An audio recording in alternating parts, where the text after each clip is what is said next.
Hello மக்களே, நம்ம Malay chicken எப்படி பண்ணுறதுன்னு தான் பார்க்க போகிறோம். வீட்டிலே இது ஹோட்டலில் தான் கிடைக்கும். அதை நம்ம வீட்டில் ரெடி பண்ணுறோம்.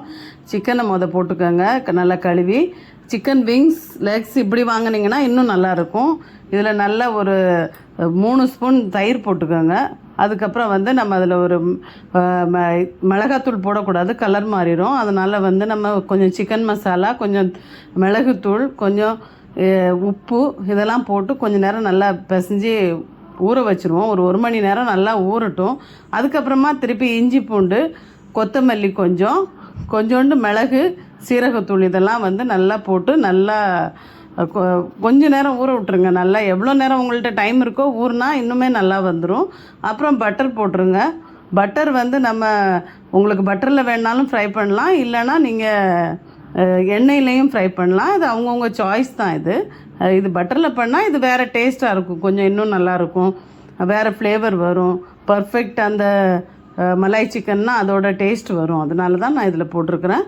இது ஃப்ரை பண்ணி நல்லா ஒரு சைடு வெந்ததுக்கப்புறம் இன்னொரு சைடு போடுங்க.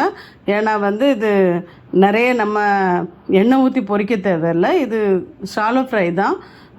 ஹெல்த்தியாக சாப்பிட்றவங்க நிறைய எண்ணெயில் ஃப்ரை பண்ணால் சாப்பிட மாட்டாங்க. நீங்கள் இப்படி பண்ணிங்கன்னா நமக்கும் நல்லது. எண்ணெய் இல்லாமல் இருக்கிறதுனால குழந்தைங்க சாப்பிட்டாலும் எந்த பிரச்சனையுமே வராது, நல்லாயிருக்கும். அது ஒரு சைடு கோல்டன் ப்ரௌன் ஆனதுக்கப்புறம் நீங்கள் இன்னொரு சைடு திருப்புங்க. ஒட்டாது, அவ்வளோ ஒன்றும் தவாவில் ஒட்டாது. நம்ம இதில் ஒட்டுற மாதிரி நம்ம பவுடரோ இல்லை அரிசி மாவோ எதுவுமே நம்ம போடலை, அதெல்லாம் போட தேவையில்லை. இதில் வெறும் அந்த 4-5 மசாலா மட்டும்தான். அந்த பெப்பர், அந்த மிளகுத்தூள், சீரகத்தூள், சிக்கன் மசாலா கொஞ்சம், அந்த இவ்வளோ தான் நமக்கு அதுக்கு தேவை. ரொம்ப மசாலாலாம் இதில் தேவையில்லை.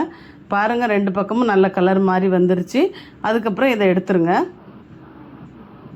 நல்லா எடுத்து வச்சு இதுக்கு மேலே நம்ம நல்லா இது க்ரீம் இருக்குது இல்லையா, நம்ம அமுல் க்ரீம் வாங்கி அது போட்டிங்கன்னா போதும். அதை தான் மலாய்ன்னு சொல்லுவோம், மலாய் சிக்கன்னு சொல்கிறது. அதனால தான் இதை நீங்கள் அந்த மிக்ஸ் பண்ணியும் வைக்கலாம், அதில் மேலே சும்மா தெளித்த மாதிரியும் போட்டு விடலாம். ரொம்ப நல்லாயிருக்கும். செஞ்சு பாருங்கள். பார்த்ததுக்கு ரொம்ப நன்றி. Thank you so much.